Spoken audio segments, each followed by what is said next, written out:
नमस्कार मंडळी. तर आज आपण बघणार आहोत गोंधळ. गोंधळ का केला जातो आणि गोंधळ कोणत्या देवाचा केला जातो ह्याच्याबद्दल मी तुम्हाला आज माहिती देणार आहे. तर तुम्ही पुढील व्हिडिओ पूर्ण पहा आणि चॅनलला लाईक आणि सबस्क्राईब नक्की करा. तर लग्नानंतर आपण गोंधळ का घालतो, कोणत्या देवाचा गोंधळ घालतो? कुलदैवत मल्हारी मार्तंड कुलस्वामिनी तुळजापूर भवानी आईचा गोंधळ घातला जातो. गोंधळाची सुरुवात पहिला केली होती ब्रह्मा विष्णू महादेवाने. ज्यावेळी महिषासुराने त्रिभुवनावर अत्याचार मचवला, त्या महिषासुराला शिकवण देण्यासाठी भगवतीनं एक अवतार धरिला. त्याचं नाव होतं अनादी अंबिका भगवती. त्या अनादी अंबिका भगवतीनं महिषासुराचा नायनाट केला आणि ती युद्ध जिंकून आली. त्यावेळी त्रिभुवनाचा अंधार दूर केल्यामुळे ब्रह्मा विष्णू महादेवाने देवीचा पहिला गोंधळ केला. देवीचे गुण वर्णन केले, देवीचा आवाहन केला. ज्यावेळी गुणवर्णन करायचे त्यावेळी त्यांना सुचलं की गाणी म्हणायची, भजन म्हणायचं, तर वाजवायचं काय?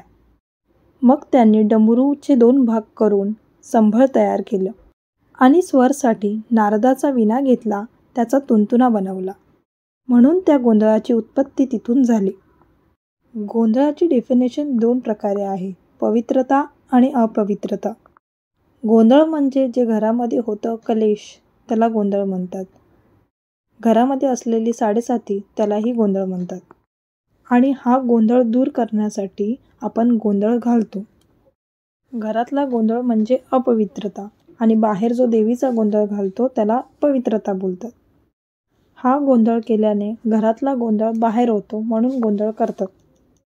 जागरण गोंधळ वेगळं असतं. गोंधळ म्हणजे देवीचा, जागरण म्हणजे खंडरायाचं. आणि जागरणामध्ये आपण खंडरायाची कथा बोलतो, बाणाई मालसाईचं गुणवर्णन करतो. याला म्हणतात गोंधळ जागरण. गोंधळ जागरणामध्ये जे जोडपं असतं त्याला 5 घरी जोगवा मागायला जावं लागतं. गोंधळ केल्याने आपल्या घरातले सगळे विघ्न दूर होतात, आपली संस्कृती वाचून राहते आणि ज्या वेळी संभळ वाजतो त्यावेळी पवित्र व्हायब्रेशन आपल्या घरामध्ये होतो. त्यावेळी घरात पॉझिटिव्हिटी राहते आणि निगेटिव्हिटी सगळी बाहेर निघून जाते. तर कशी वाटली तुम्हाला ही आजची माहिती हे आम्हाला नक्कीच कळवा. आणि तुमच्या इथे गोंधळ कसा घातला जातो हेही आम्हाला नक्की सांगा. पूर्ण व्हिडिओ पहा, त्यात देवीची गाणी, गोंधळ, देवीची आरती कशी केली जाते हेही तुम्हाला कळेल. गोंधळ हा प्रत्येक जातीमध्ये वेगवेगळ्या प्रकारे केला जातो. तर तुम्हाला हा आमचा गोंधळ कसा वाटला हे तुम्ही आम्हाला कॉमेंटमध्ये नक्कीच कळवा आणि चॅनलला सबस्क्राईब करा.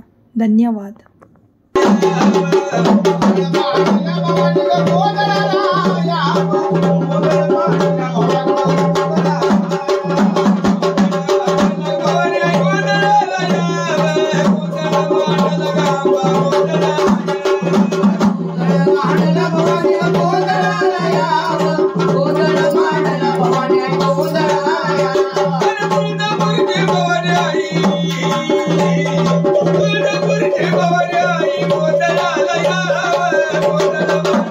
Hey,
Hare